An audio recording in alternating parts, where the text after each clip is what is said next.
minum es bisa bikin batuk? Mitos atau fakta? Siapa nih yang kalau lagi batuk langsung diteriakin sama emak kalian? Es terus. Ayo, pasti pernah kan? Tapi, apa benar minum es bisa bikin batuk?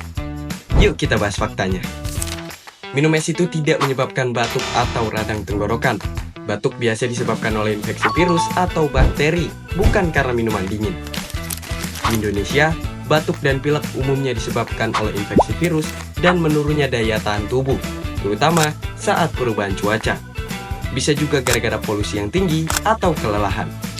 Namun di Indonesia, sumber air untuk membuat es seringkali kurang higienis, berisiko mengandung bakteri atau terkontaminasi virus, yang malah dapat memperparah batuk dan sakit tenggorokan.